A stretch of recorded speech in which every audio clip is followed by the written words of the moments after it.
This is a Culture Inject production.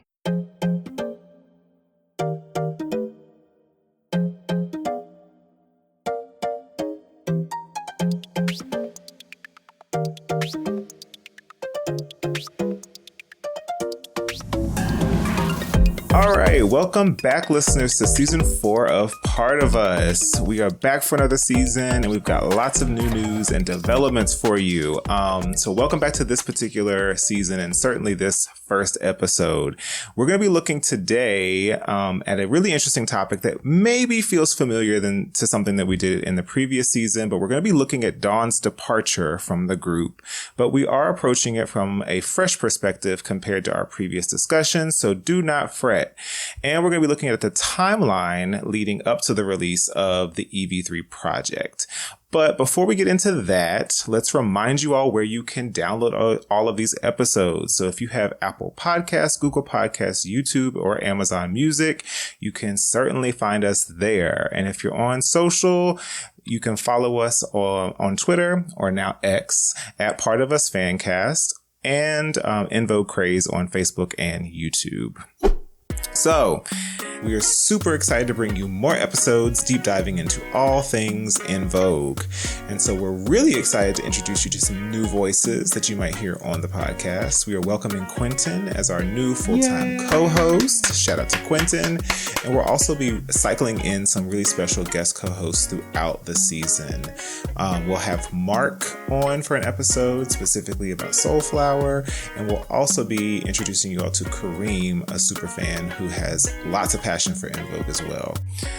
So, can y'all introduce yourselves to the fam? Let us know where you're from, and maybe if you just give us a little bit about your history with En Vogue in terms of what point did you sort of turn into a fan, and maybe even some faves, favorite album, favorite member, that kind of stuff. Oh, wow. Well, first of all, thank you guys so much for the invitation. I'm trying to stay calm because I am talking about En Vogue, and I get really excited about discussing these ladies. I am originally from the SIP. That's right, I'm from Mississippi, born and raised.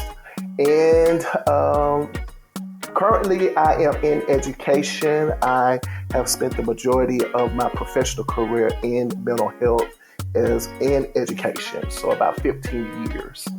And so I'm currently in counseling as a profession right now. Also, too, when it comes to En Vogue, I discovered these ladies just like, everyone did from the very beginning. I followed these ladies' career since the very beginning. That was probably, 1989? With Foster and McElroy with the FM2 project.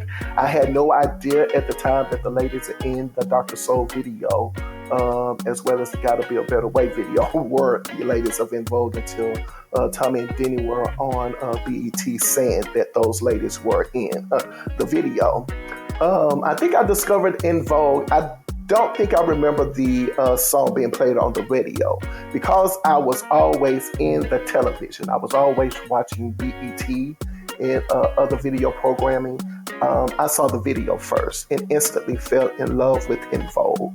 And for me, that just started. I was pretty much a diehard fan from the very beginning and have watched these ladies go through all of the lineup changes. And I pretty much have stuck with them all the way up until it seems as if they was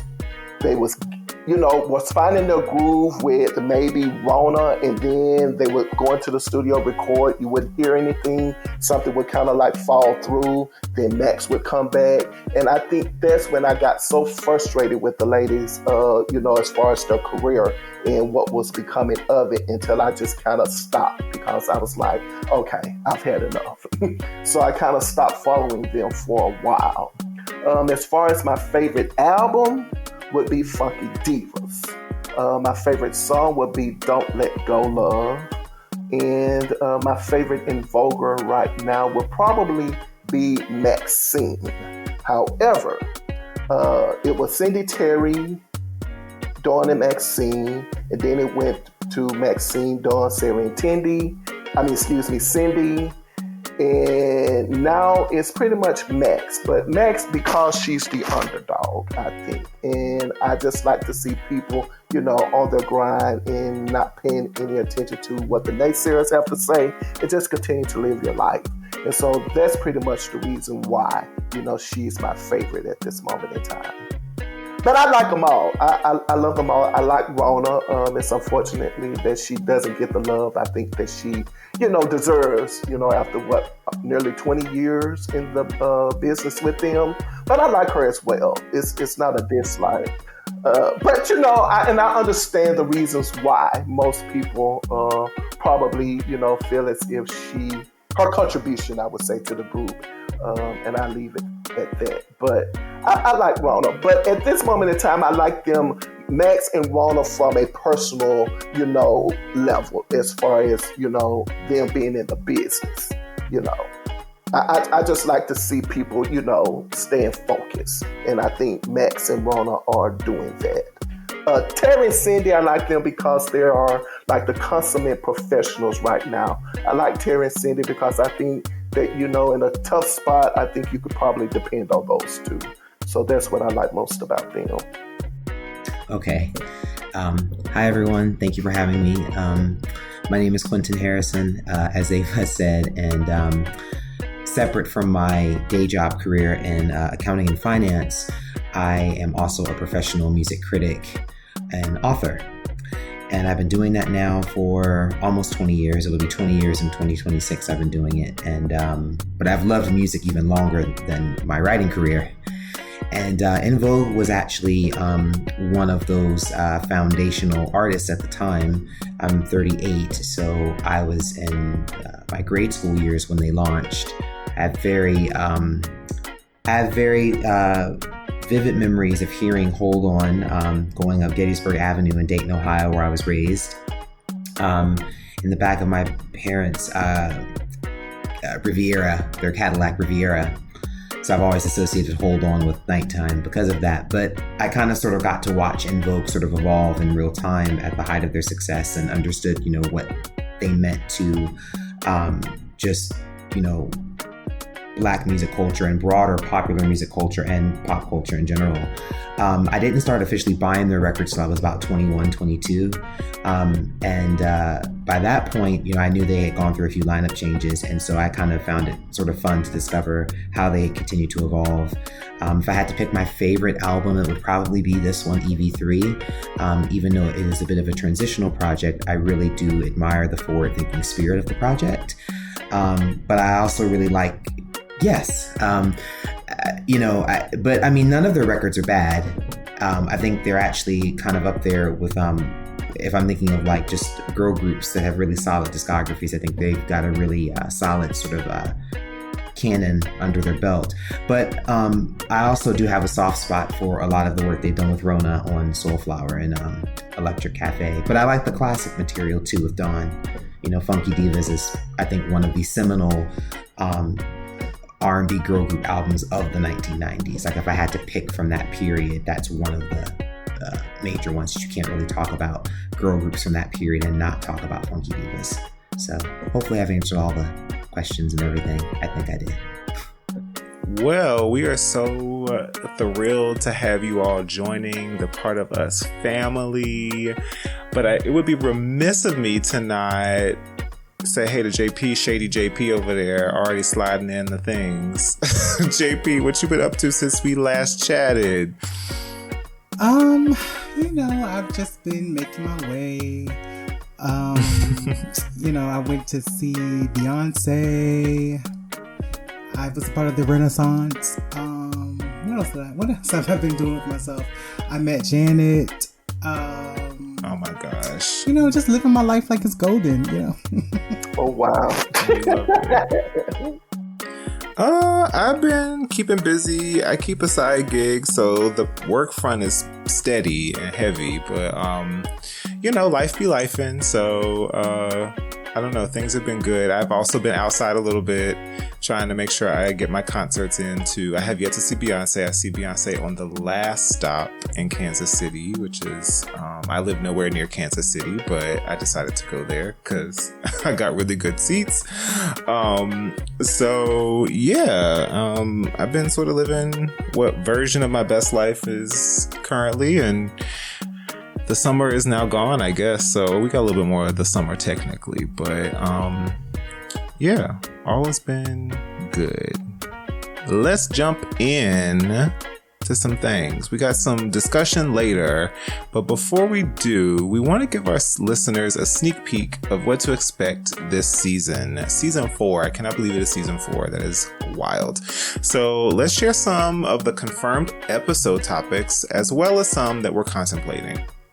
And maybe you all can, listeners, you all can weigh in and let us know where you think we should go. So this time around, we're continuing to dig deep into all things En Vogue, their songs, their journey, and how they've left their mark on the music and fashion scene. So we've got a couple of episodes in mind. One, a spotlight on Soulflower. In one of our episodes this season, we'll shine a spotlight on En Vogue's 6th album, Soulflower, which somehow we have yet to do. So we'll dissect the tracks, discuss its place in the group's discography, and explore the themes and stories behind the music. Then we'll do a Making an En Vogue thriller, producing our own En Vogue album. Have you ever wondered what it would be like to produce your own En Vogue album? In this episode, we'll put on our producer hats and create our dream En Vogue album track by track. I'm actually really excited about the Soulflower episode because that's the 20th anniversary coming up next year. Wow. I love that record. For our next topic, we'll be discussing the Grammy sub. We can't ignore the Grammy subs. We'll dedicate an episode to review all of their Grammy nominations, discussing who En Vogue were up against and whether we think that En Vogue deserved to bring home those coveted golden gramophones. Additionally, we'll touch on the fact that BET hasn't yet honored En Vogue with a Lifetime Achievement. I'll tell you why, but I'll save it for the episode. Yeah, well, I have an idea of what your theory is. But yeah, that's real. That'll be a good one. We haven't really talked about that in depth. It's kind of wild that they haven't been awarded as much as they should be. So we'll also be thinking around a supergroup. So assembling legends, creating our own supergroup. We're going to have some fun imagining a supergroup composed of iconic musicians. Who would you pick from the world of music to join En Vogue as one of the greatest girl groups? Well, tune in here. Our ultimate supergroup lineup is yet to come. Then we'll be also playing around with the ghost of En Vogue past. What could have been? Have you ever heard about the Roseanne Tom Arnold produced En Vogue series or the Josie and the Pussycats connection? We'll explore these facets of En Vogue's history, discussing what could have been and how these ventures shaped their journey. I remember that. Our Tea Time with the Diva series will also continue as we take a cinematic journey with En Vogue. We'll review their film appearances, including Batman Forever and Aces, Iron Eagle 3. Alright, and in a brand new series that we're considering, we'll break down each En Vogue album episode by episode, explore every aspect of their work from music videos and fashion to choreography and makeup. We'll rank the songs, share the behind-the-scenes stories, and offer our unique perspectives on each era. So, guys, is there an episode that you guys are particularly interested in? All of them. Soulflower, the album, the EV impact on critical looks at the music. Oh yeah, I'm ready.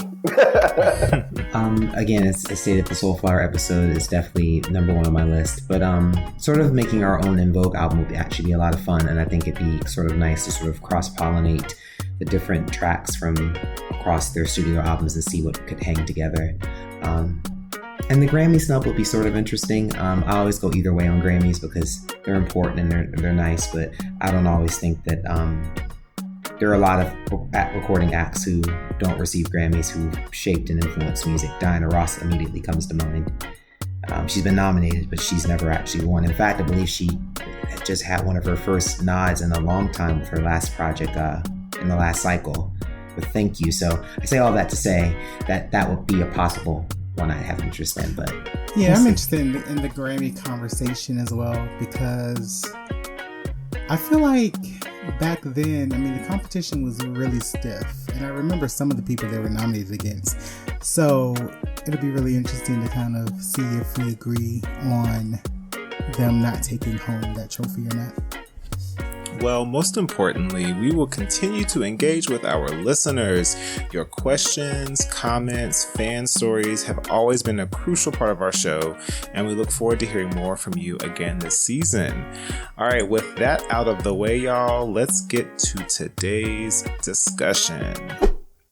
So while we've previously explored En Vogue's EV3 album, today's episode takes us on a journey back in time to a pivotal moment in the group's career.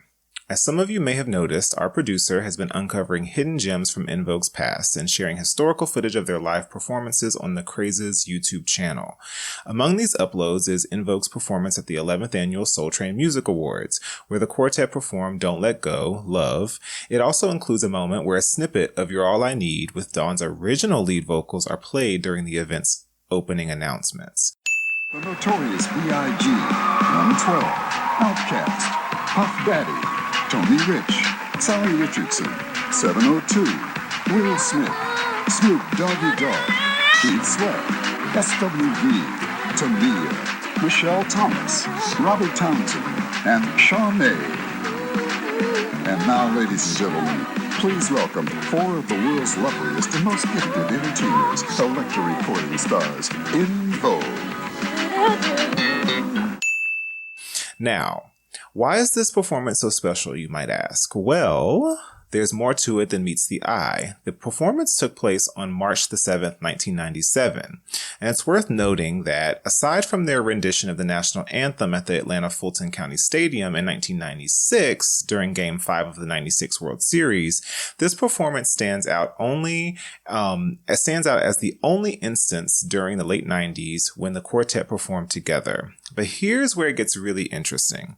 Just 3 short months after the Soul Train Music Awards performance, En Vogue was on the brink of releasing EV3. Only 13 days after all 4 ladies performed there together, they then had the photo shoot for the EV3 album cover, which, as we all know, only features 3 members.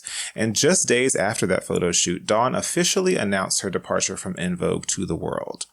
This particular juncture in En Vogue's history raises some really interesting questions. When they performed on the Soul Train Music Awards, was it already known among the group members that Dawn had decided to part ways with En Vogue, and they chose to share one final performance, transforming it into a farewell appearance? Or did the news of Dawn's departure emerge days later, surprising the group and reshaping their journey? And if Maxine, Cindy, and Terry were already privy to Dawn's departure during the Soul Train Music Awards performance, they would have only had a few weeks to re-record the tracks on EV3 that originally featured Dawn's vocals, which is a remarkable challenge for any group, right? In this episode, we'll dissect this pivotal performance, explore the possibilities surrounding Dawn's departure, and uncover the emotional impact of potentially performing together one last time as a quartet. So get comfy as we unravel the story of En Vogue's transformation from a quartet to a trio. What sets the last performance apart is the timing. So as mentioned, this was just 3 months ahead of the release of EV3 and a mere 13 days before the album cover photo shoot. So it prompts the question, do you guys think Maxine, Cindy, and Terry already knew about Dawn's decision to leave En Vogue? And if they did, this performance kind of takes on a new significance. So do you guys think they already knew what was happening, or was it like a surprise? I like to think they knew that there was a possibility that they would break up. I would like to think that just because based on Dawn's, plethora of interviews. But I would say there was some dynamics that needed to be fine-tuned within the group. I will put it to you that way. And I don't think that they all knew that she would be leaving. From my understanding, someone helped her make that decision, but we're not going to talk about that. But I would like to think that, it was time for them to make some, adjustments, some changes, probably business-wise. And so anything could be possible. What I really wonder, when I think about how big Don't Let Go was, I wonder were the girls really bothered that Dawn was singing lead? I don't think so. I don't think so at all. I mean, that's what I really want to know. Because I mean, I know they exchanged leads all throughout the first two albums, so you know, but it seems like at that point, Dawn was really like branching out. Like she was really separating herself in a lot of ways. Publicly, like people, Dawn was really a focus, and I wonder if that really irritated them. I don't think so. I think in any girl group, even in the ones where the interpersonal dynamics are synchronal, meaning like, how can I say this? Like, there's always going to be one that the public will try to pull out as a lead, even if a lead has not been specified. And so I think that in that instance, Dawn was sort of that, as you said, focal point. But I think that at their core, underneath all of the noise, that they all knew that they were sort of stronger together. They were all beautiful. They could all sing, and they had all helmed effectively a hit or co-helmed a hit on their, you know, with the lead vocal. So I don't really see it as that. I think a lot of that has been overstated, and a lot of that's just noise.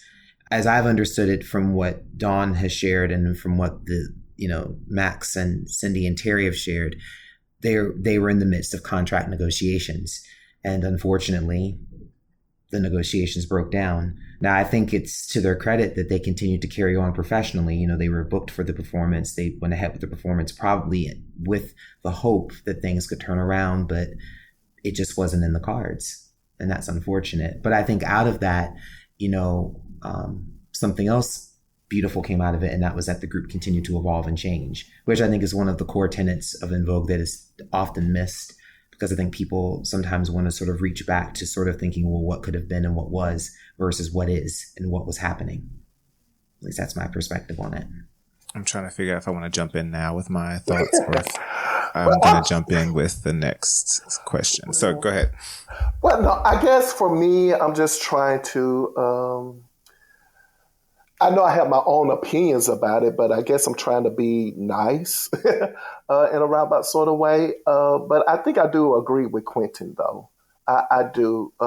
In basically saying we are talking about a group who single-handedly transformed the girl groups, you know, as far as from 1990 onward. I don't see them being competitive with each other that way. Caring about who, you know, would sing lead and so on and so forth. I do think that they probably thought that they could soldier on without Dawn, and not replacing her would probably, you know, say, well, letting our fans know that, you know, we do have a place for Dawn if she decides to return. However, for me, I think they should have immediately got a fourth member, but for aesthetics reasons. You know, at least for me, I was used to seeing 4 members, and I wanted to see 4 members. That's another thing that kind of set En Vogue apart from all the other girl groups in the 90s and onward. So that's the thing that I, you know, was more concerned about. I think after they decided that Dawn, you know, definitely is irreplaceable, I think that's when everything pretty much fell apart. And personally, I think, you know, Dawn kind of uses that, you know, to her advantage. I mean, but respectfully, they're still working. She isn't. She's not working. There's no fans or buts about it. And this is the truth. She has not been able to sustain a solo career, not even a respectable, critical way where she's a working musician. So and now that's just, and I say this as someone, I've written, one of my books is on the Spice Girls. And the Spice Girls were a group that were influenced by their there are 4 mothers, En Vogue and TLC. In the sense of when you talk about girl group albums of the 90s, there are 4 girl group albums you talk about: Crazy, Sexy, Cool, Funky Divas, The Writings on the Wall, and Spice.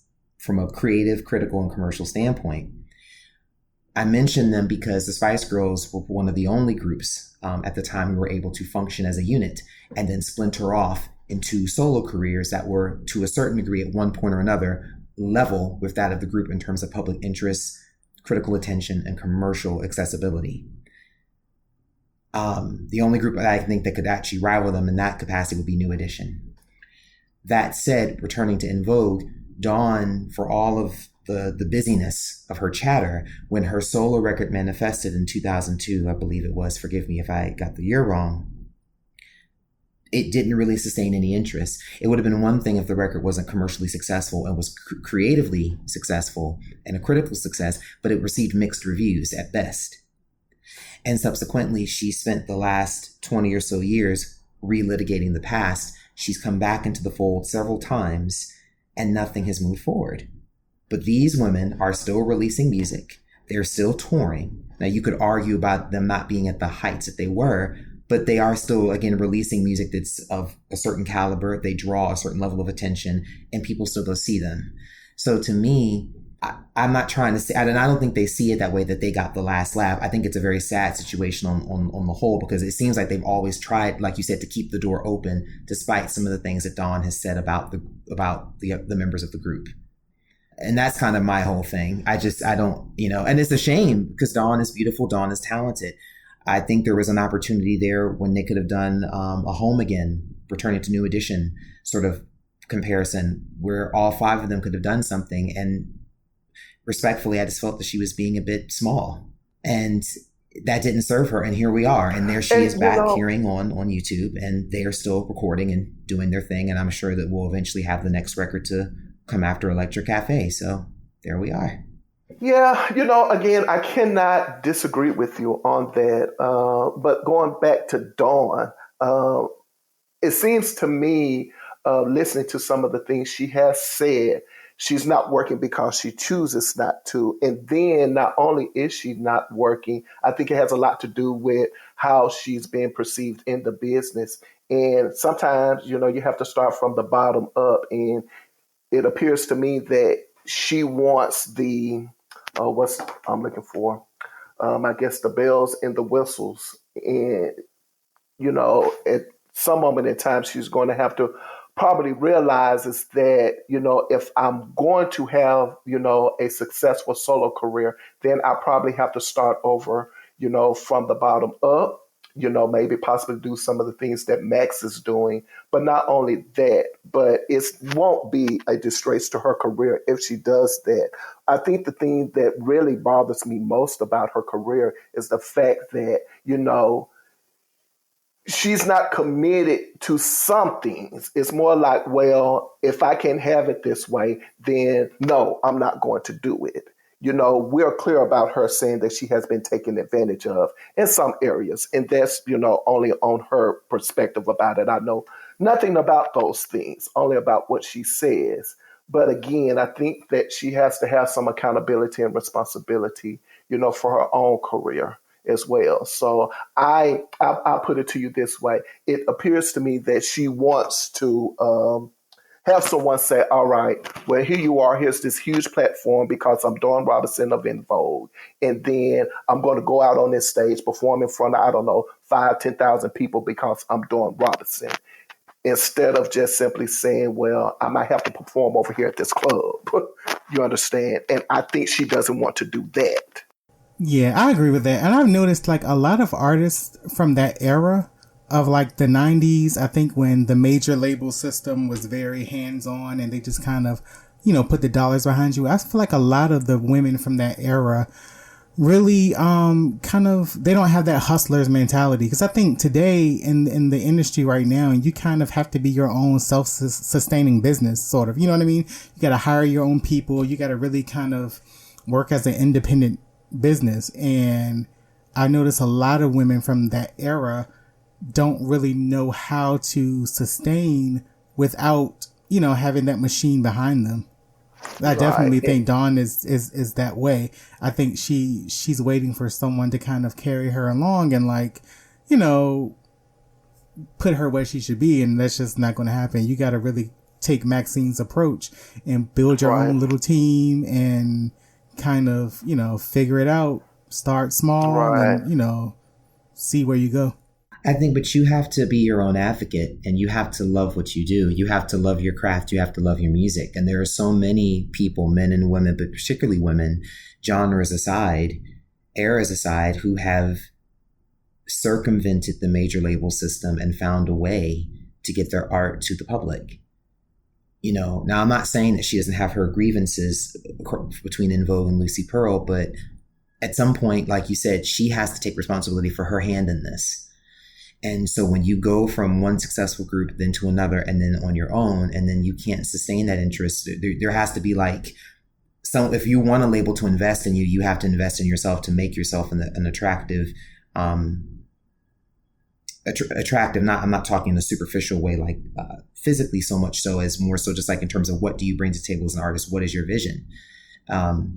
And the part where I get frustrated with her is it seems like she just wants to sit online and be angry about what happened in 1996 and 1997 and then dismiss everything else that's come after as if it doesn't matter. And I'm like, you're doing yourself a disservice. If you aren't happy with what took place with En Vogue or Lucy Pearl, change it. And that could take time gradually, but you've had plenty of time and nothing has materialized. So, and that's the thing, like, people get Rona was mentioned earlier, people get down on Rona Bennett, but Rona Bennett is someone who she embodies that spirit. When things didn't work out with her, when she had her first album with Rodney Jerkins, it was released in the Japanese market, she continued to work.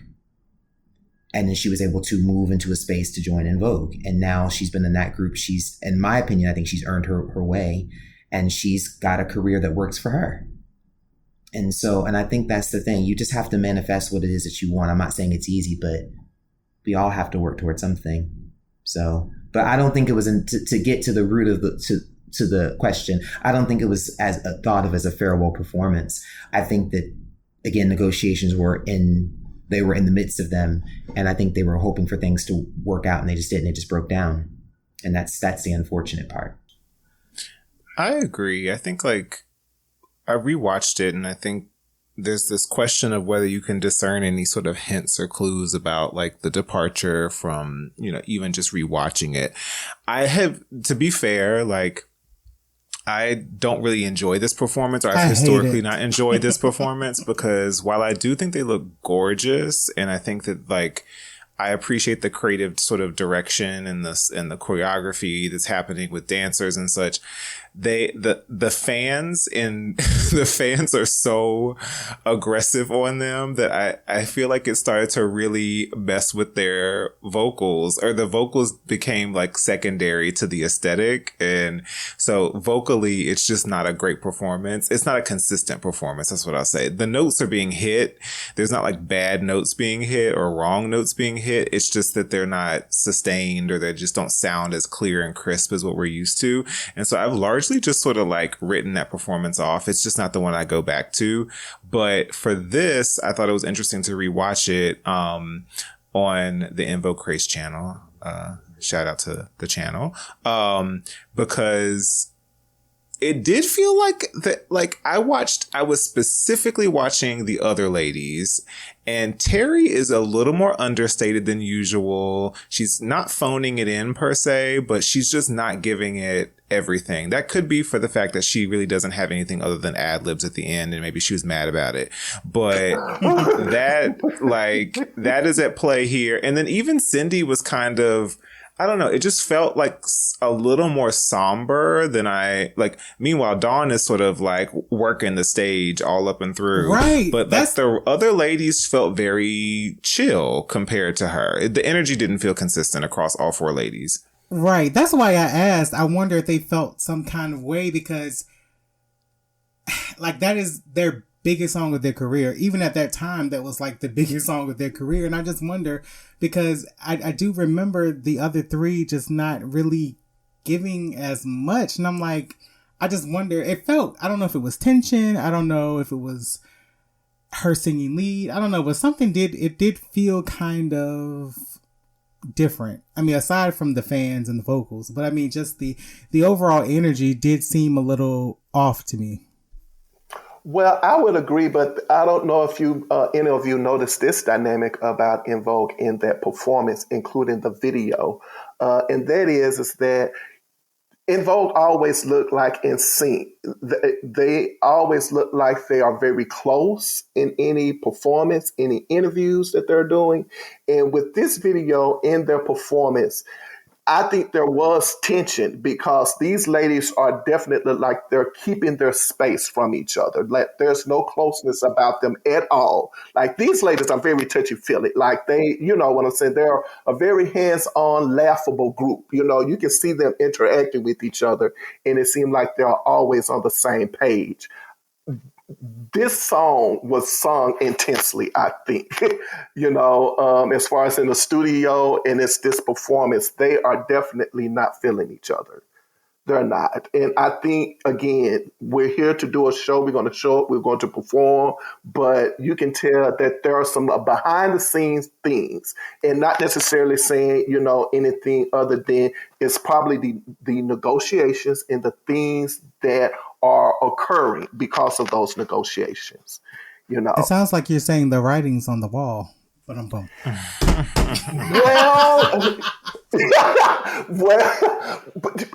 You know what? I'm glad you brought that up because I wanted to go back to that. And that is when we're talking about TLC, the Spice Girls, and all those other albums that Quentin mentioned, I wanted to say this about En Vogue.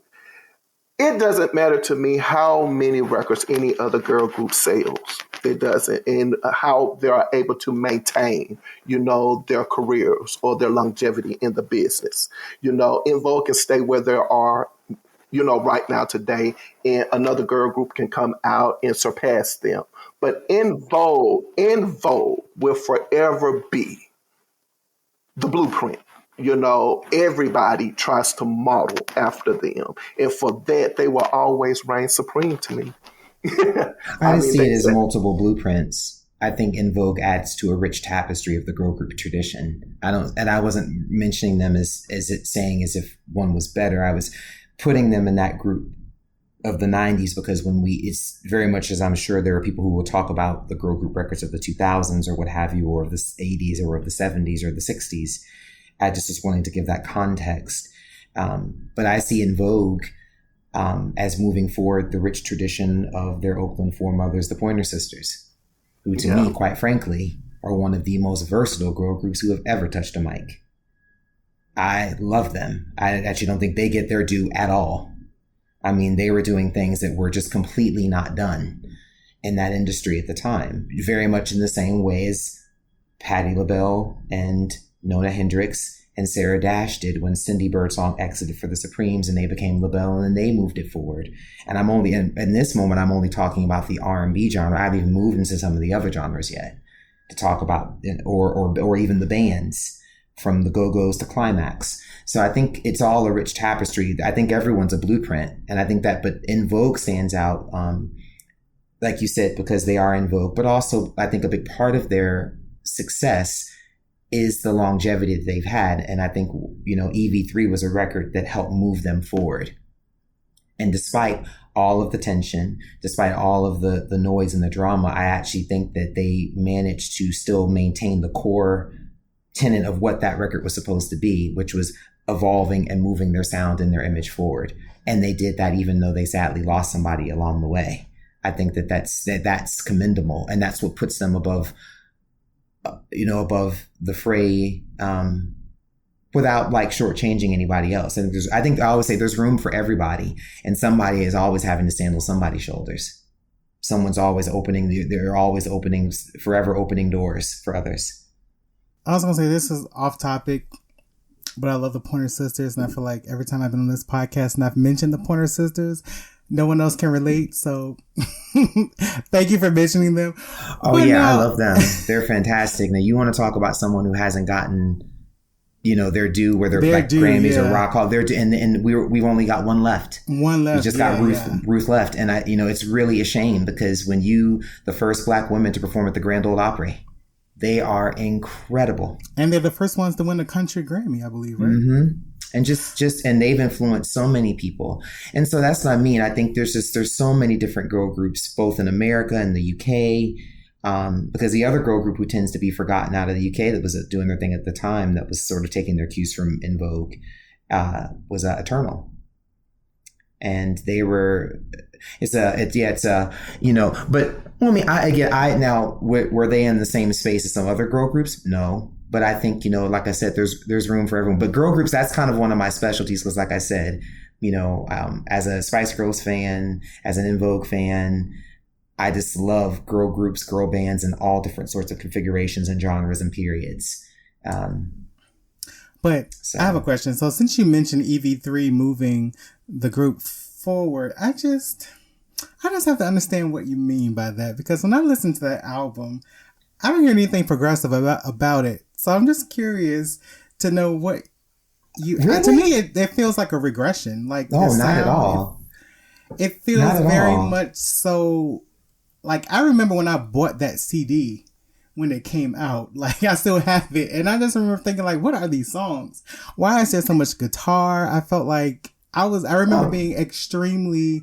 But that right there, the fact that they got you asking that question means that they were successful in their mission on a surface level. Now, you could argue in good faith whether or not subjectively it works. But for me, it works because, and I say this with all respect to Foster and McElroy, as much as I love Funky Divas, the sound had become very homogenized on that record to a point. And I think that's why Don't Let Go Love was such a huge stepping stone forward, because it broke with the tradition of having the same people write and produce their material. That in and of itself was a major step forward for them.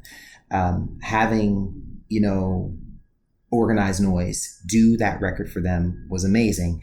I think all three of the singles from that record are great. I think Whatever is personally my favorite because it's dark, it's kind of spooky, it's got a hip hop beat, but it's also got this sort of weird melody. The time signature is kind of weird, but then you still have that classic, the bum bum bum. They're sort of Pointer Sisters-esque, harmonies that they're doing, specifically Blue Thumb era Pointer Sisters. Harmonies that they're doing, so it works. And to say nothing of that fantastic video by Matthew Rolston, which I just still think was such a really cool kind of spooky take on Afro-punk and all those different things. I loved it. I think, I love the freestyle of You're All I Need. I love sort of the Oakland kind of hip hop soul vibe of Let It Flow.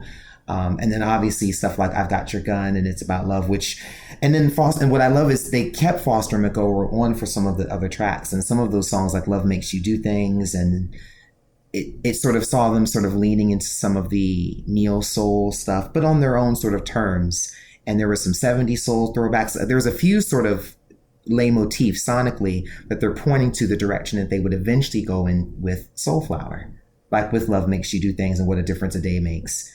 Obviously they took a bit of a detour with Masterpiece Theater. I talked about that with Cindy and Terry when I interviewed them a few years ago for their Born to Sing album. We got to talk about Masterpiece Theater a bit. But what did they say? Oh, well, Terry says that's her favorite album that they've done. That she said that she enjoyed making that one the most. Cindy really liked it as well, but she says just each one of their records are special. But for me, like It's About Love and I've Got Your Gun, I mean, the only tracks that I honestly would sort of remove that kind of, I would be like maybe Eyes of a Child and Damn, I Want to Be Your Lover. I think that's like the best song on the album. What? I don't think that's the best song on the album. Oh my God. That is but I think for me, it's just, you have the great adult contemporary sort of track with Too Gone Too Long with literally Diane Warren on lyrics, David the Man Foster on production. Now, with that said, I think that could have made a great bonus track or whatever. I mean, I'll actually be honest, it's only really been in the last year that I've really sort of settled on the fact that EV3 was my favorite record, because for the longest time, it was always sort of a toss-up between Funky Divas, and then I was just obsessed with Masterpiece Theater, but I couldn't really lock down what record I loved the most. But it was a colleague of mine and a good friend, Mark Chappelle, did a fantastic write-up on the EV3 album for the website we both write for, Albumism, and he had also done a standalone piece on his own Medium page about whatever. And he and I were just talking about it. We actually made our own we had a conversation and made our own track listing or sequencing of the album. And I realized, I'm like, oh shit, like I think EV3 is like my favorite En Vogue album. Like, I love everything about it. I love the aesthetic. I love the look of it. I remember at the time when the record was out, just thinking it was like, wow, that's kind of cool. Like, they didn't look or sound like any of the other R&B girl groups on the scene, or any girl groups on the scene for that matter. They just kind of had their own thing, but they didn't feel out of step with the trend either. I just think, unfortunately, I think sometimes things just don't work out the way they're supposed to. And I think that maybe there were some things that just, maybe it was marketing, maybe it was different things that just didn't have the same impact. But, platinum seller with what, two top 10 hits, a number one of those a number one and the other one top 20. It's not bad. So it's still an En Vogue album, but it just feels more progressive and forward thinking. But that's not for everybody, and that's okay. And I'll wrap it with this. I always say it's important to balance what I call objective truth with a well-rounded and or good faith subjective perspective. And if you can do that, then you're able to engage about that. So that's, it's okay if it doesn't work for you. I think it can work for us. I think as far as those who were therefore born to sing, as I said before, I think the EV3 album is the best vocally, hands down.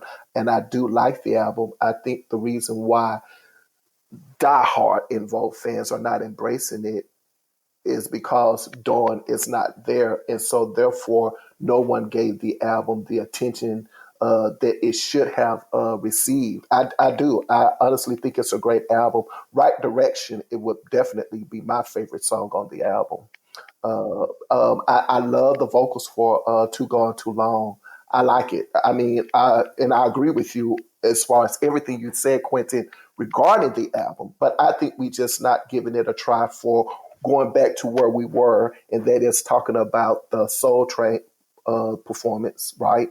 With the ladies on there and, seeing that these ladies are possibly going to no longer have a member in the group. And so therefore we didn't give any of these ladies the opportunity. So where you are picking up from is pretty much where everyone else left off.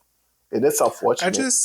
I just have to jump in and say that, like, for me, like, I sort of see it from a lot of different angles, and I appreciate the conversation, because to me, EV3 always felt like the great compromise.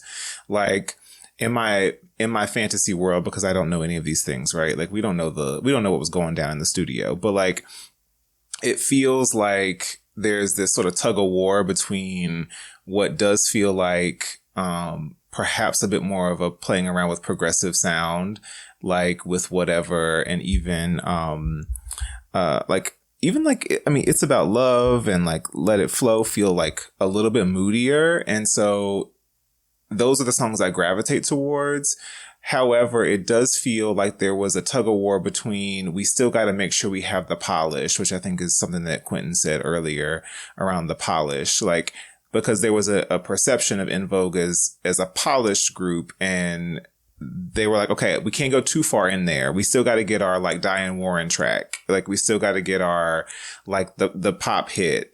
And so to me, that's why, at least for a long time, the album felt uneven or kind of odd, because if they had really dove all the way deep into that sort of Whatever Sonics sort of a playground there and rode that out for like an album's worth of tracks, I would have been really interested to hear that in a different way than the experience I have when I hear Whatever, and then, 3-4 songs later, I'm getting Right Direction, which is such a different song.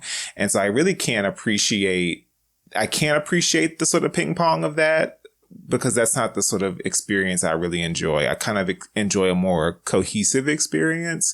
So in that way, I've always sort of like had a love-hate relationship with this album. I'm in my love phase with it, but for a long time, I feel like I couldn't appreciate it because I didn't know where they were trying to go. And then when you add the sort of removal of Dawn, who I think brought maybe more of that gritty, more of that sort of, that was naturally maybe a playground for her, I think they really sort of retreated back to the polish. And so I don't know. It's an interesting album. I will say the record's my only sticking point with it, and you mentioned it, is the sequencing.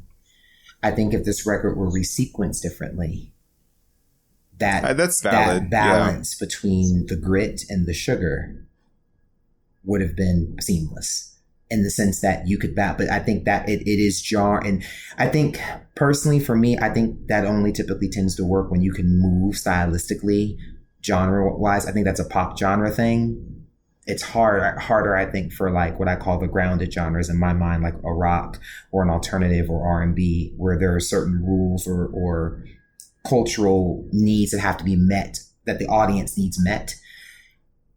I could see where Right Direction, which is more of an acoustic pop song, doesn't fit coming in that space, especially behind not just, Don't Let Go Love. So I think that would have been a great ending song versus right before Does Anybody Hear Me?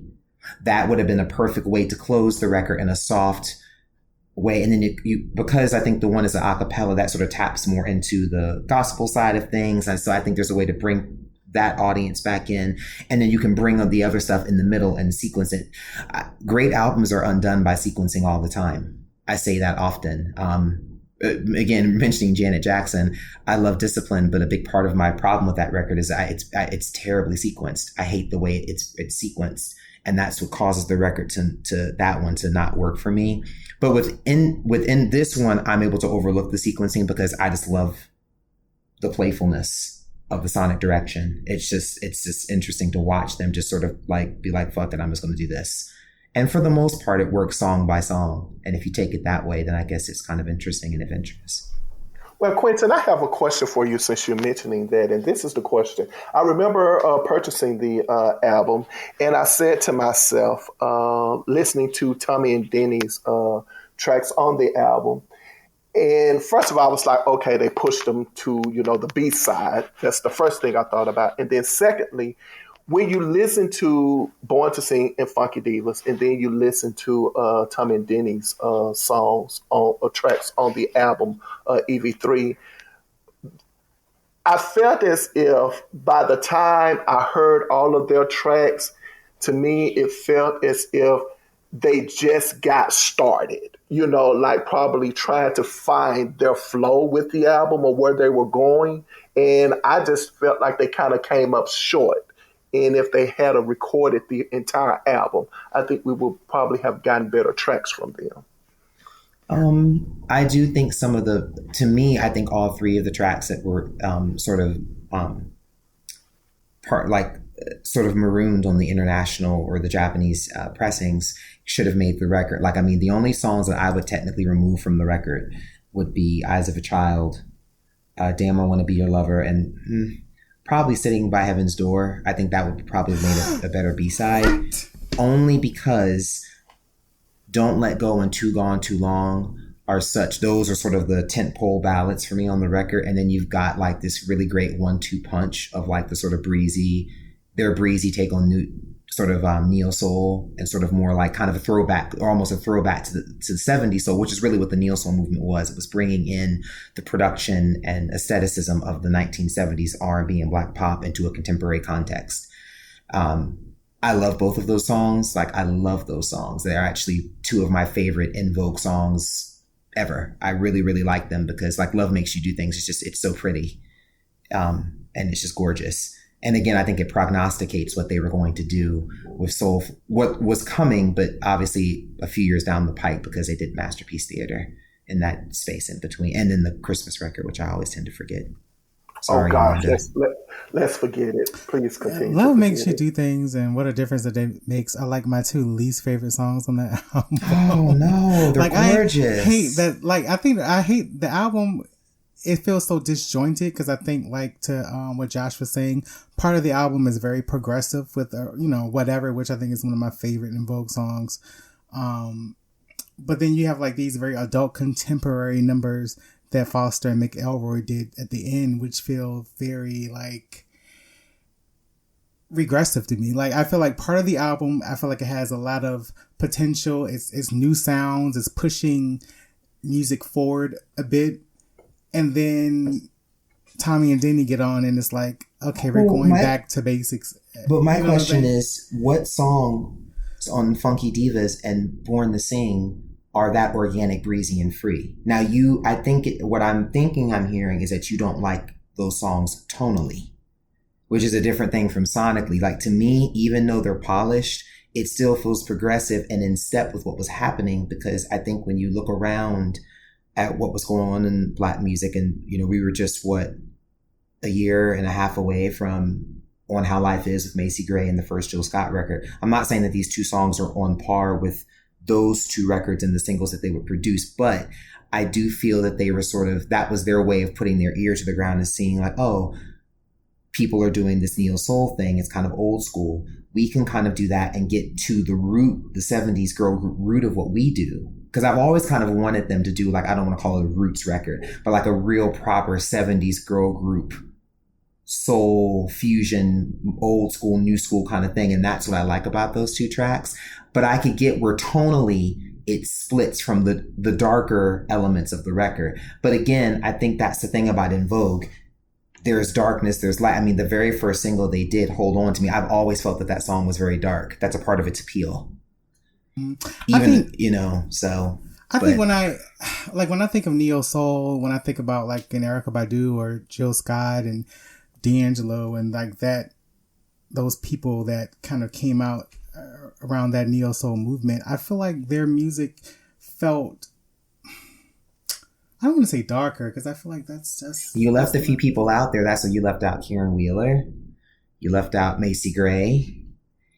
And I mentioned some of these people because they were ones who, like with Karen Wheeler, I Adore You, that track from Beach of the War Goddess that Jimmy and Jam and Terry Lewis did. It's on the Mo Money soundtrack. That's a phenomenal song. And a part of its appeal is its brightness. I mean, you could even talk about Omar, who's the British R&B artist who was considered, some people call him the godfather of neo soul with his record There's Nothing Like This from 1990.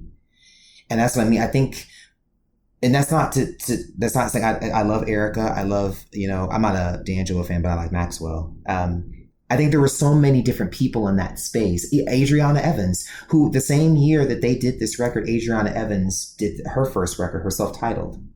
And those songs that En Vogue are doing, literally you could pluck right off of Adriana's album. Like tonally and sonically, they're in that same space. I don't know if you guys know her, she's the one who sings the theme song to Noah's Ark, Remember the Love, which is from her second album, Nomadic. And that's what I mean. I think there were so many things I think that they were trying to do, and that's why I think not, even if Dawn had stayed, I think the record would have met a mixed reception. I do think that. Well, because I don't think that traditional R&B fans or En Vogue fans really would have known what to do with the finished body of work, even if she had stayed. I totally see the Adriana, like I never really considered, I love Adriana Evans. I love that Nomadic album a lot, but I never really considered how they do feel like cut from the same cloth. But I do think that I can't sort of back this up per se. It's just sort of a gut feeling.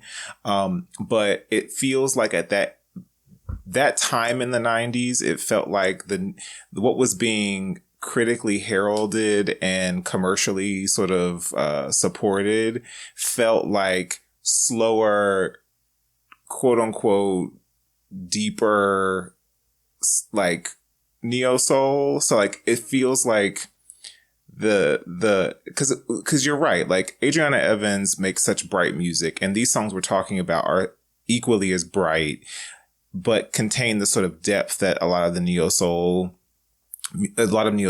is known for. But I don't think that the brightness of those songs was being received commercially the same way that Erykah Badu's sort of like slower, deeper, longer songs were being received. And so same with Jill Scott, and even when we think about Angie Stone and that kind of sort of era. So like, I think that is an interesting perspective that we haven't brought up, in our previous conversations about EB3, is that, yeah, like those moments, though beautiful, bright, sprightly, if you will, are not recognized as being, or at least not in most conversations, not being recognized as part of that neo soul sort of sound, because people are so conditioned to think about the D'Angelos and the Maxwells, in that time. But why would En Vogue do this to themselves, musically? Right.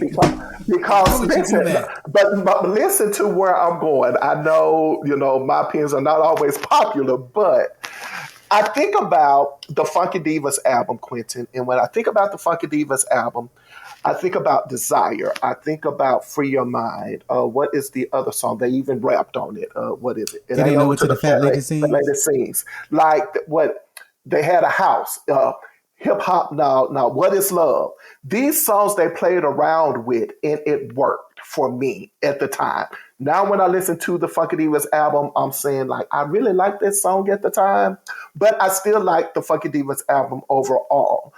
But for Free Your Mind to be such a hit, a huge hit for them, right? I think it was probably the top 20 on the pop charts, probably. And then for them to have the huge success that they had with Don't Let Go Love. Free Your Mind and Don't Let Go Love, to me, felt as if they would really and truly have been embraced as rock type of a group. And for them to not continue to pursue that, I was like, this is where they should be. They should be more rock and roll. I say this respectfully, do you honestly think, and God forgive me, that R&B fans of the mid to late 1990s were really going to accept a record like that from them? And I say this because, and this is ultimately what did Neo Soul in, it became, and I don't know how to pronounce the word, solipsistic. It became inward facing and about itself. And very snobbish. I don't like Neo Soul. I couldn't get into Erykah Badu. But we've been conditioned culturally to only see her as sort of the avatar of that movement. And that's why I like Erykah. Worldwide Underground is my favorite Erykah album. She's great. Love her. She's fantastic, but she's not the end all and be all of that movement. I say all this to say that I think Funky Divas was one of those things where it was a little bit serendipitous. It was the right record at the right time, and they took certain risks that worked in that moment. I think they were attempting to extrapolate and build upon that risk with this record, but I think just you could argue that maybe they took 2 years or 2 or 3 years too long. You could argue that it was because Dawn left, or even if she had stayed. Ultimately, we will never know. It's always kind of a crapshoot. But I do think that En Vogue were in the unenviable position of having to somehow maintain their core creative principles while moving it forward. And ultimately, you can't please everybody. You can only please yourself but at least it feels genuine. Does everything on the record work? No. But I can admire them for taking a risk. It was a sure of a hell lot more interesting than SWV and Toll at the time. And I would definitely take them, and I say this is no disrespect to Destiny's Child, who took 4 records to make a consistent one. Well, and that's no, because they were a singles act, like across those first 2 records. I don't really think that they started thinking of the album infrastructure until Survivor. And then what was the last one? Help me. What is that last Destiny's Child Destiny record? Fulfilled. Yeah. And that's another one. I love that record, but I have the same issue with that one that I do with EV3. My one critique of EV3 is that the sequencing is off. But it's a very progressive record for them. I'd love to see what they would do now that they've all gone off and done their thing, and if they were to come back together. But I love the sequencing of Destiny Fulfilled. I feel like it tells a story. And this is where it's important to, like I said, you balance well-rounded, good faith, subjective perspective with objective truth. I think we all sort of lean into those two things differently when we talk about records that mean different things to us. I mean, I really admire what they were trying to do with this record.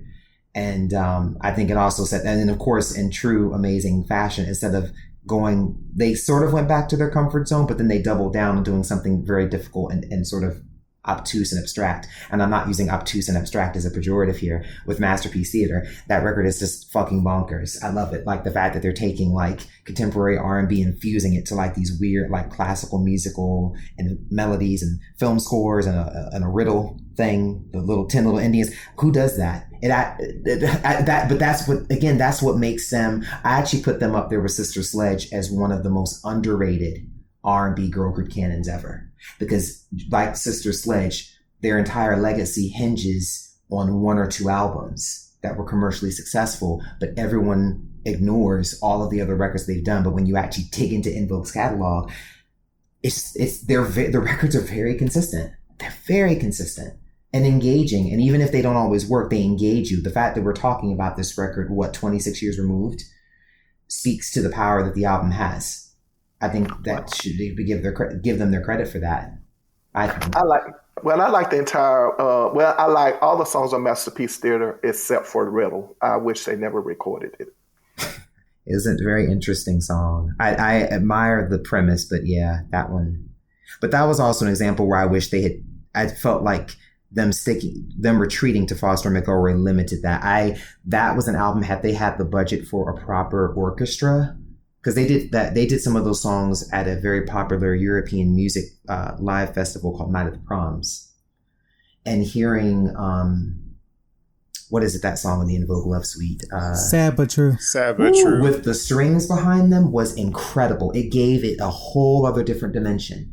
But I don't think they probably had the budget to do the sample clearances and the orchestra. And that's not a knock, because I wrote about that record. I have a fondness for that album, just because, again, it's such an interesting, weird pivot. And again, they were somewhat in step and out of step with what was happening at the time.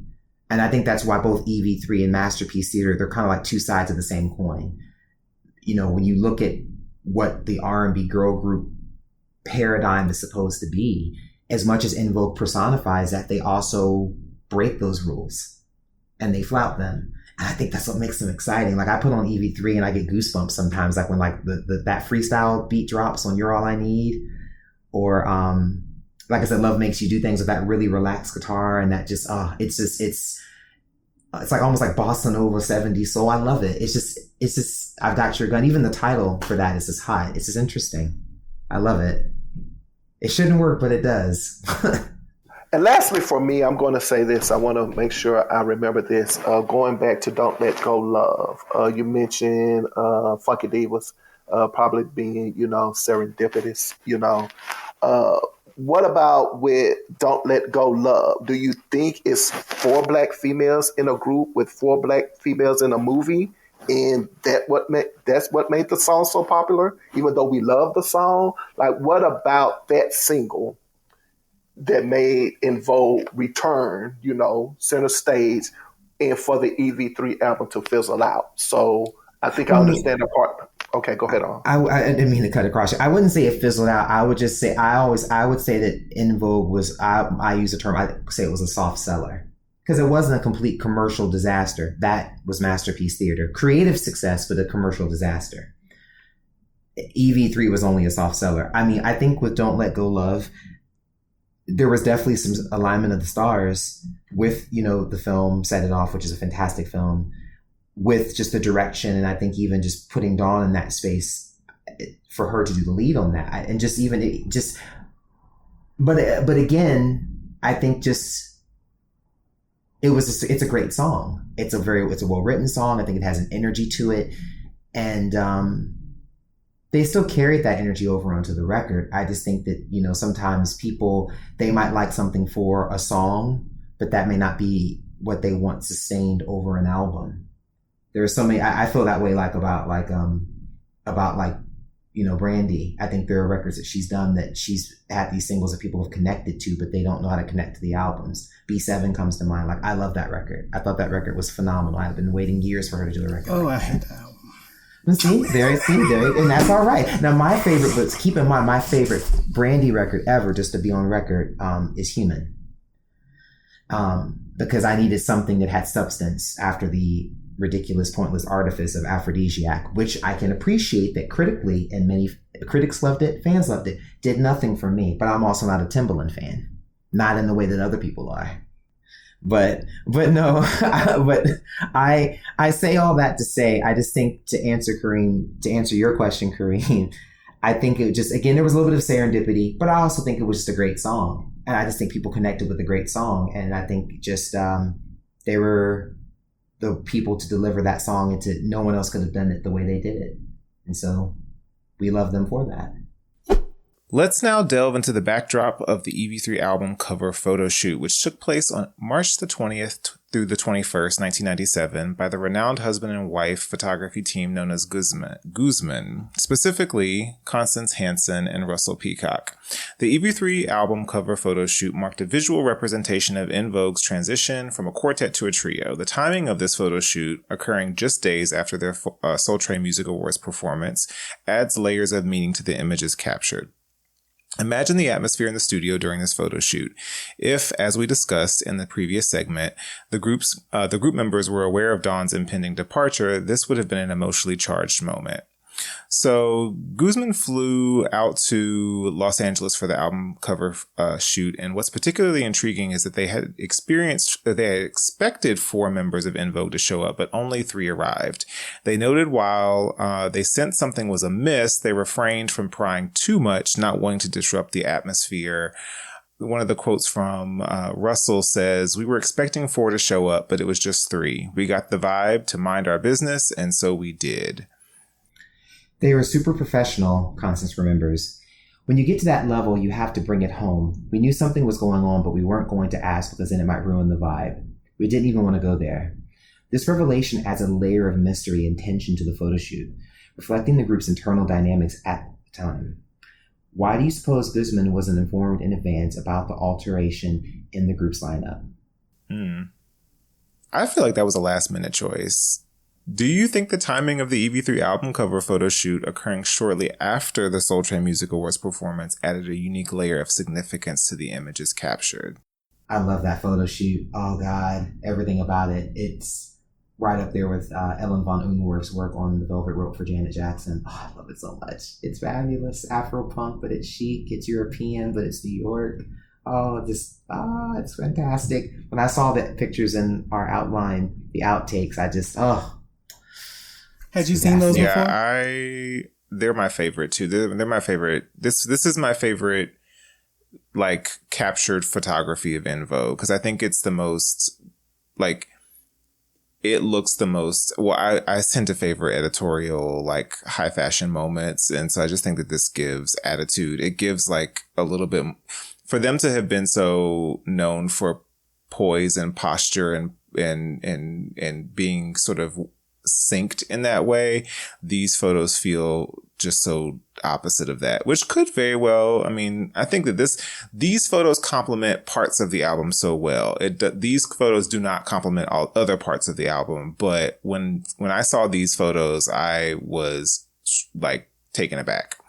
You know what's interesting? Like, Quentin, I never really thought about a neo-soul aspect of EV3 until you kind of pointed some things out. So I can kind of see that. And looking at the outfits, like, to Josh's point, I think the looks do kind of lend themselves to some of those tracks. But I just wonder, like, do you think, like, these looks kind of alienated the audience? Like, I think everyone can agree, looking back on it, 20 some years later, like, they look great as editorial, as high fashion, all that jazz. But do you think in 97, when consumers were going to buy an En Vogue album and they saw, the cover and these photos, do you think it was like a turnoff? Like, well, I'm going to borrow a quote from the great Joni Mitchell, 1977 Rolling Stone, and she said something to the effect of, "They crucify you if you change. They crucify you if you stay the same. If I have to have my choice of what I'm going to be crucified for, I'd rather be crucified for changing." If those ladies had shown up wearing the same sort of thing that they were doing, the sort of French chic thing that they had done, it wouldn't have worked. Very much in the same way that they couldn't have shown up on Funky Divas, sitting out there on the LA skyline wearing the white suits. They've always been about changing, fashion-wise particularly. And the thing that I love, and Josh, I take your point about maybe obviously some of the darker elements of the photography, the complexity, echoing certain tracks, but what I love about it is that there's still color. And I think that captures the dichotomy between the darker subversive elements and the more brighter extroverted elements. So it still feels like En Vogue, but again, they're living up to their namesake. It's En Vogue. It's moving. It's in fashion. It's moving it forward, and that's why I mentioned the the Janet Jackson photograph because it was always the inverse of the Patrick DeMarchelier shot from Janet, where she's gazing ahead, soft ribbony curls, sepia toned. Her name is in that epigrammatic lowercase, but then on the velvet rope, it's sort of blocked out like it's like a obscenity. She's covered. Her head is tilted down. Her curls are tight. The back shot is red, and it's the same thing with this. Like when I compare it to the French chic of Funky Divas, which I love, which are just, it's very like tight, and it's very like, they're each unique, but it's very like sharp and postured. This feels more relaxed, more informal, but at the same time, there's intention there. You know, I like that Cindy was always the pop girl of the group. I like how she's got the little thing in her hair.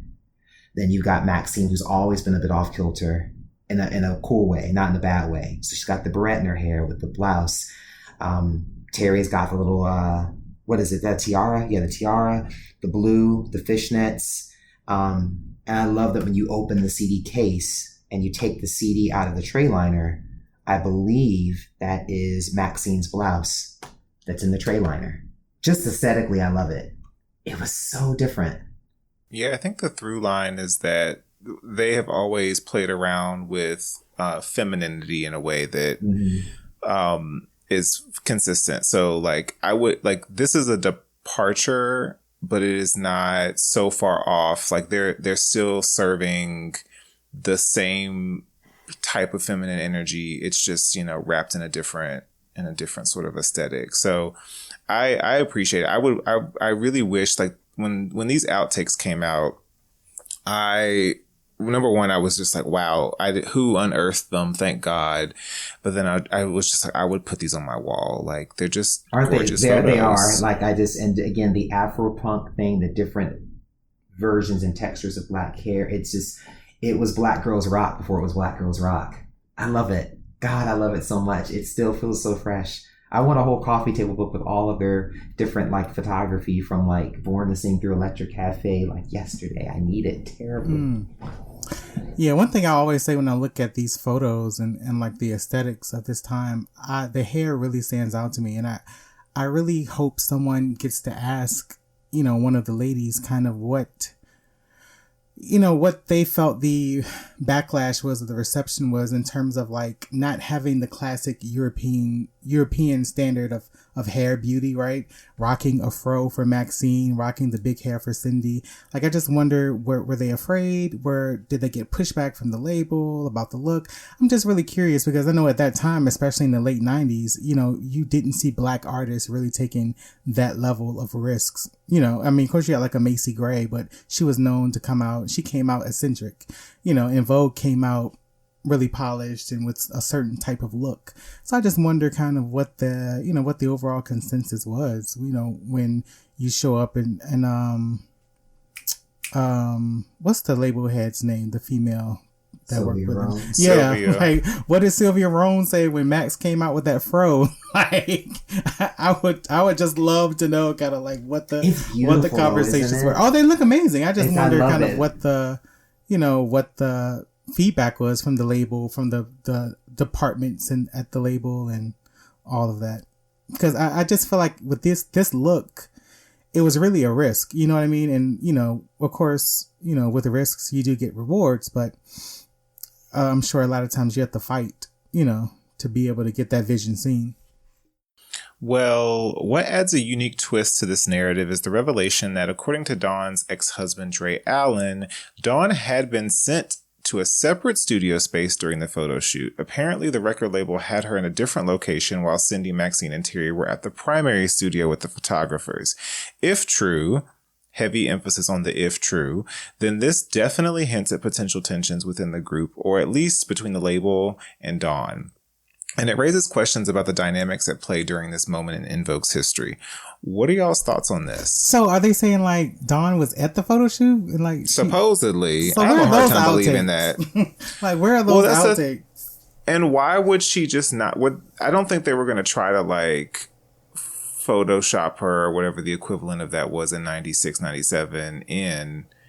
Like, I don't buy it, because she would have been in the group shots. It sounds like, like in a separate studio space could mean like she was just getting ready elsewhere, like in her own section, and maybe came to shoot, if that were true. But if that were true, I mean, there would be some outtakes with her in it. And the photographers would have said they only ever worked with 3 girls. They never shot Dawn. I think that's just a bunch of dramatic hearsay. Well, now let's explore the creative and logistical challenges that Maxine, Cindy, and Terry encountered as they navigated the re-recording process for the album, given Dawn's departure. So Dawn deciding to step away was a major game changer for the group, and EV3 is like a musical time capsule of their journey through that shift. So let's chat about how going from 4 to 3 members shook things, their sound, how they worked together, and what it meant for the group's identity. I don't think I miss Dawn at all, except for the visual. En Vogue to me sound just as good as they have ever. I'm pretty sure they went in to make sure that those vocals were tight as usual. I don't think anything changed. I think vocally, vocally they changed when Maxine left. For me, I don't think they missed a beat vocally. No. When a group loses a member, there are inevitable creative adjustments. What changes did Maxine, Cindy, and Terry have to make in terms of vocal arrangements, song selection, and stage presence to adapt to the trio configuration? Some people prefer trios to quartets. What aesthetic do you guys prefer? Do you think En Vogue lost its sex appeal once Dawn left? I don't. I do. I don't know. I think I think Kareem, you may have said this, but I do prefer the look of a quartet. I just think performance wise, like with trios, there's one in the center and 2 on the sides. And I don't know. I just never liked the configuration of a trio personally. Quartets look better to me. Just in general. And in terms of the sex appeal, like when you look at EV3, I don't think there was anything really sexy about anything that was happening with that era personally. I mean, just not sexy. And I mean, again, I'm thinking about 1997. And if you look at who was out in 97 and what the people were giving, it just, Afrofuturism or Euro, whatever it's called, it just wasn't the thing. Like, it just wasn't giving, which is why I think they changed their look for Too Gone Too Long, and they gave a more contemporary look and something more sleek, very opposite of what they were giving in the video and on the album shoot. But overall, I don't know. It just, something was just not there for me. And I'm trying not to be like a Dawn stan and be like, it's not the same without Dawn, but I don't know. I think she added just a little bit of spice. I don't want to say sexy because they're all beautiful, but I think maybe her being younger and being more edgy, it just kind of brought something else. Like they all have their individual ingredients to make up the pie. And I think her ingredient kind of left it not as, done. This is a different kind of pie. It's a different. Yes, it's a different kind of pie. But I like the pie. I think that's the thing. I mean, I actually think that the EV3 album cover is extreme. I think they're very sexy. I think that they found a way to balance the darker, more European aestheticism, if you would say that, or of Too Gone Too Long, with what they did with whatever and stuff, because it still fit, with the costuming and the colors. You had these sort of dramatic switches from darker palettes to lighter palettes.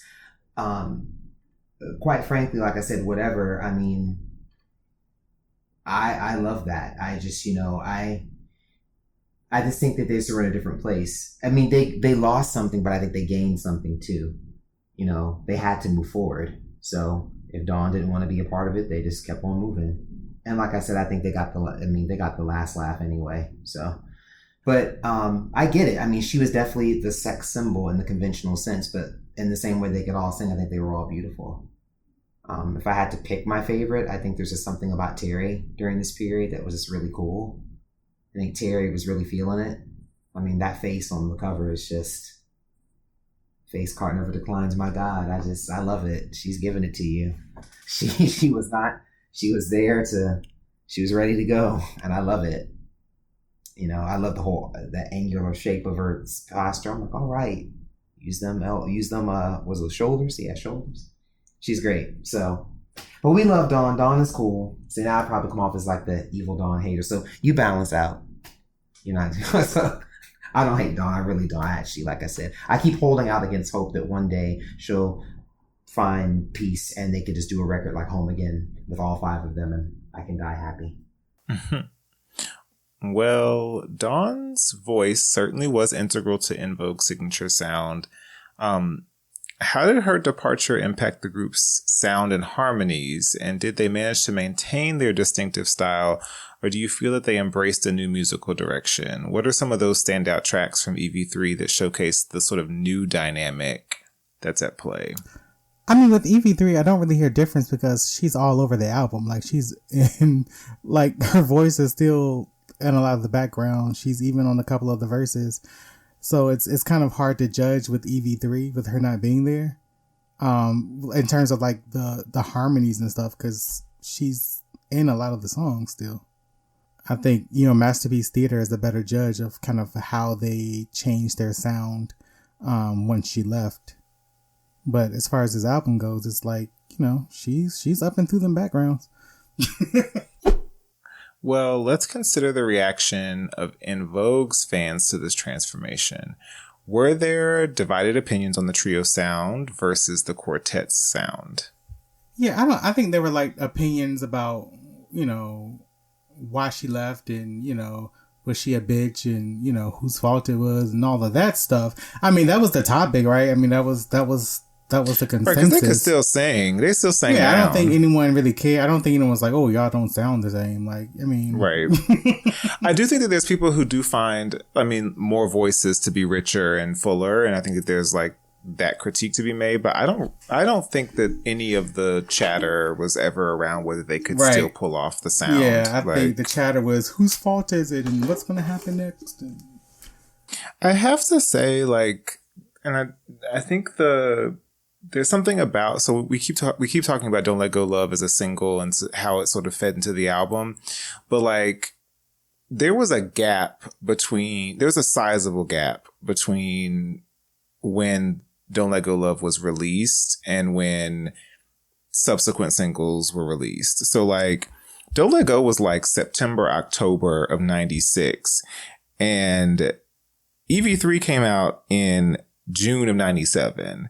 And so I just feel like that's a factor when we're talking about why did that hit so big? And then these other things sort of seem to not match the success of. I just feel like there was too much of a gap between these things. Don't Let Go came out in October of 96 and whatever came out in June of 97.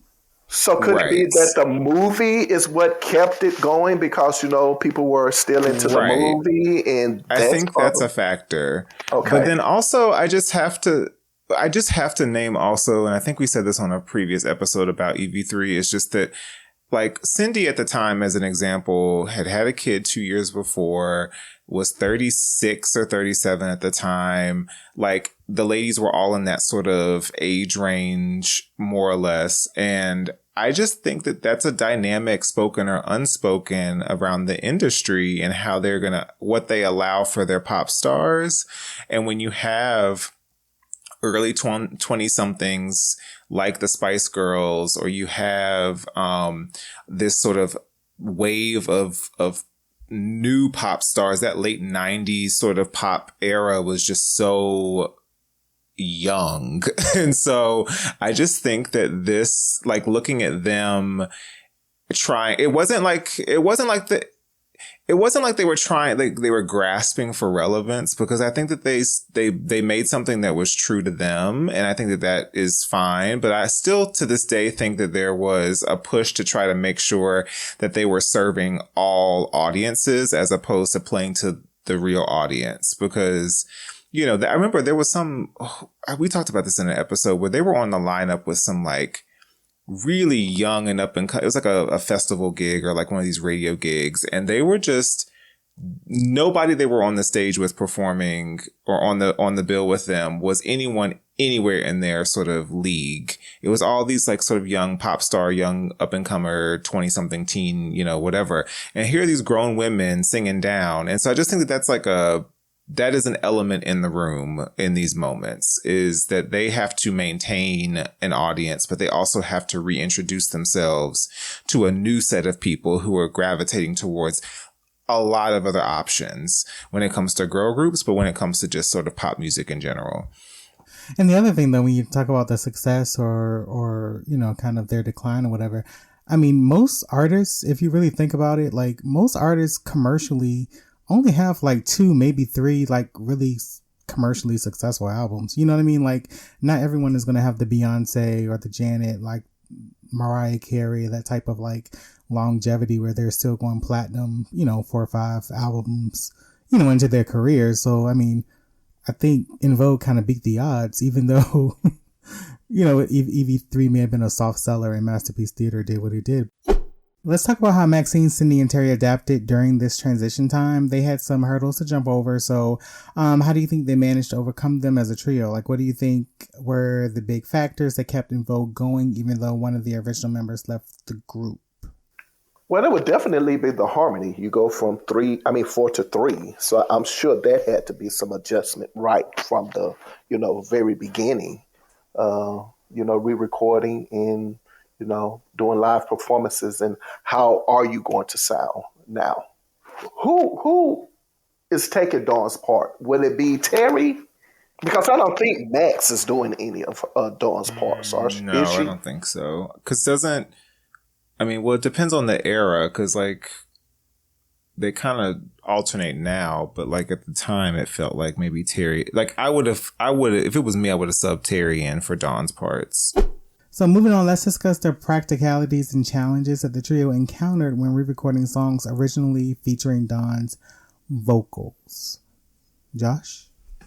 So, as previously mentioned, during the start of the Soul Train Music Awards, a brief excerpt of You're All I Need with Dawn's original lead vocals was played. So, if you all gave it a listen, what are your impressions of this teaser? It's brief, but you can share your thoughts on which version you lean towards, Dawn or Cindy's. It is very brief. Very brief. I'm Team Cindy, so. I am too. I think, especially on that song, I just think her voice suits that song really, really well. Oh yeah, it's always gonna be Dawn for me. I like the way she sounds better on it than Cindy. Cause Cindy, to me, like I always liked that song, but to me it was lacking like flavor. Like Cindy don't have no flavor. Like she just kind of. I think Cindy has the pop voice, but I think it lends itself to. But I like the brightness of her tone on that. I mean, I think Dawn could do a bit of both, which is a strength for her. But I don't know. It's Cindy for me. She's the MVP. I mean, I always kind of felt she was the heart of the group anyway, in many respects. So I think there's an energy she just brings both as a singer and as a. Because I never did say what my favorite member was, so I guess it would be Cindy. So yeah, I can admit it's the performance, it's the energy. I just love Cindy. Bless her heart. Well, just weeks separated the Soul Train Music Awards performance and the re-recording process for EV3. So let's consider the intensity of this timeline. How did the tight timeline between the Soul Train Music Awards performance and the re-recording process impact the quality and creativity of the EV3 album? Or did it? I mean, it was basically done, right? Like, they just had to go in and fix it. Like, it wasn't like, I think it had been different if Dawn had left at the beginning of a process. Like, I don't think that they ever entertained scrapping it and starting over, because that would have been a whole different kind of set of circumstances. I think that they just went, they went head down. Let's just go knock this out. Let's re-record these things. Let's figure out how to do it in this tight timeline. And that's why what couldn't get done just couldn't get done. That's why we hear Dawn all up and through some of them songs. I agree. I think had they had gone in to do more like post-production surgery, the record would have been delayed even more. But I think it's impressive that they managed to pull it off. I hear Dawn on You're All I Need, though, in one of the background harmonies when she goes really high. You can hear her on that. And it's pretty. I get a little sad at that part of the song because she just sounds really nice on it. But I think they did a pretty good job, and I still think the three of them managed to sort of rise to the surface. And they, I think, found a way to respectfully sort of sand down Dawn's stuff without completely scrubbing her away where it would have caused damage to, I think, the material. So do you guys think that kind of reimagining the songs on EV3 after Dawn left was like a wise choice, or sticking to the original recording would have been a better choice for the group's legacy? No. I think they had to go do what they did. Like, it would have been even more jarring to hear lead vocals from somebody who wasn't there. Like, that just would have been a really tough thing for fans. Maybe this is childish, but part of me felt like, put Dawn on that cover and just put that shit out. and just be like, oh, she left. Like, I don't know, kind of like the way the writing's on the wall. Like, you know, it's all four of them, right? But when you look at Jumpin' and, you know, Say My Name, you know, the other two ain't there no more. It's just, we had a shift midway through. I don't know. But that created a PR disaster for them at the time. And that followed that group all the way through. And it followed Beyonce for a time. It gave her that reputation. And I don't think they wanted that. I think they just wanted to make a clean break as best they could. And also, too, you have to keep in mind, what was it, a 5-year hiatus?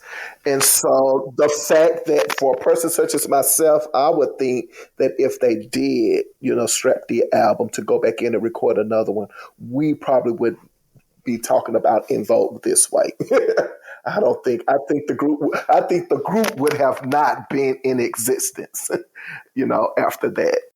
I also have a lot of questions about how, like, and this is not meant to be shady, but how involved they really were in the creative process anyway. Like, because like, it's different when you've written the songs, you vocally arranged the songs for yourself, you're part of production, but I don't know of what they went back in and redid and of sort of the groundwork that had been laid. I just wonder if what made it so easy to redo was really just because they only had to go in and play their role. You know what I mean? Like, it wasn't like, these are my babies, I've arranged this and I've written this to be 4-part. Now I need to go in here and collectively as a group, we need to go and do this together. I just think it was a matter of, let's go back in the studio. Hey, Denny, Tommy, what's good? How do we make this happen? Like, I don't know. I always thought that they were good interpreters. I think that because you have people, like you said, who write, arrange, and compose, but I think a good interpreter knows how to to curate and pick good songs and to give direction to the people who are writing for them. In this instance, I feel like it was always a collaboration between them and Denzel Foster and Thomas McElroy. I mean, obviously there was a bit more of a guiding hand, but I think on this record in particular, they were instrumental in wanting to work with the people they worked with. So I think they obviously had a hand in picking the tracks and saying, I like this, I don't like that. Can we put a snare drum here or a percussion fill there? And I think that's why they were able to go in with the help of the producers and to make those kind of surgical amendments. I think if they weren't involved with the material, they wouldn't have been able to have done that and had it work. I actually think that's one thing En Vogue doesn't get credit for. I think they're sometimes still seen as a producer sort of pet. And I think that they're more involved sometimes in that side of things. I think they get credit for. I wish they would talk about that more. I wish that they would own that part of it more, because I agree. I think that I am one of those folks who default sometimes to assuming that they're the production team that really shaped their beginnings, had everything to do and the only sort of, you know, control. But I think that they played a more active part in their process. But I don't think that they talk about or speak to that enough as artists and not just singers. So I wish that they would do that more. And I wish that would be part of how they talk about their legacy. I interviewed Cindy once by herself back in 2017. And then I interviewed Cindy and Terry together in 2020. And both times, they were more open with what they shared in the interviews. They're on Albumism. You can read them there. And that's where I learned more about, especially about Masterpiece Theater. They were very open about the stuff that they wanted to do, what they were able to do, and what they couldn't do. They talked about that one sample they couldn't get clearance for from The Godfather, and just so it was very interesting.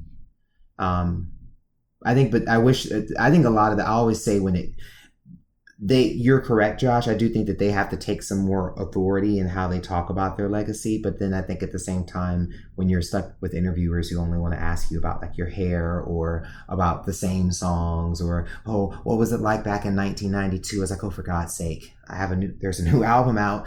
Let's talk about that. For me, when I was able to get a hold of them, like one of my things I asked Cindy was like, what are some of your favorite singles or deep cuts from each one of the albums? Like, I think she told me that one of her favorites from Soulflower was Rona's lead on Stop. And that's what I mean. Like, you have to, when you got these people in front of you, you have to ask them those questions. You can't just be like, oh, back in 1993 when you did the Runaway Love EP, and like, we've talked about this stuff ad nauseum. Not saying we can't enjoy the past, but let's talk about some other parts. Yeah, I think a lot of times people who are doing those interviews, they're not really fans. You know what I mean? So it's kind of, or not like big fans. So it's kind of like, how did you get together? It was an audition. Oh wow, who was there? I feel like I hear that interview question all the time. But a lot of people are just not deep fans where they're asking really specific questions. Unfortunately, they haven't done a lot of research, it seems. And I think it's also not something that's oftentimes extended to R&B and pop acts to be able to do that sort of like to be given or to be interviewed in a way like that. So I think people, it speaks to how people discount them, especially during their peak, how people discounted them sort of from jump before they even entered the room, because they would never even think to ask about creative process, because they just assumed that they were sort of, oh, these are Black women in pop music. Like, we're just going to stick to the things we know. Like, let's not go deeper than the surface. They see them as a product, not artist. Right. So that's kind of sad. But I think that speaks to, unfortunately, the level, like, people let you take more risk when they feel like, I think they were being set up a little bit to not being set up, but I don't think that they were being invested in. And so therefore, I think that they allowed them to be more creatively free with the albums after EV3, because EV3 did not perform as well. So I think that there was less of an investment like that. There was less promotion. There was all these other kinds of things for subsequent albums. And so I just feel like they were like, okay, girls, now you can go write your songs. But like, I can't imagine that they didn't ask prior to that. You know what I mean? Or in a more heavy handed way, but they were probably just shot down. Yeah. I mean, I think, like I said, looking where they are now, I think that they seem to be in a good place because, they've got more of that hand of that. And I think Rona was doing a lot of writing on Soulflower too. So I think they have a balance for what works for them. And I think that's, because I always say the mark of a good artist is knowing what you do best. Some people are song curators and interpreters, and that's a skill in and of itself. Not everybody can do that. So I think En Vogue, again, they're a fascinating act. I'm hoping that as they continue to evolve, that they tell more of their own story in their own words, and then they can put some of this conjecture to rest. That's a beautiful note to end on, actually. Well, thanks, listeners, for tuning in to this first episode of season 4. We want you to make sure that you continue to engage with us. Send us your thoughts, your comments, your questions with us by emailing us at partofusevf@gmail.com. Please make sure that you stream Part of Us on Audible, Apple Podcasts, Amazon Music, Google Podcasts, and YouTube. And we will see you all next time.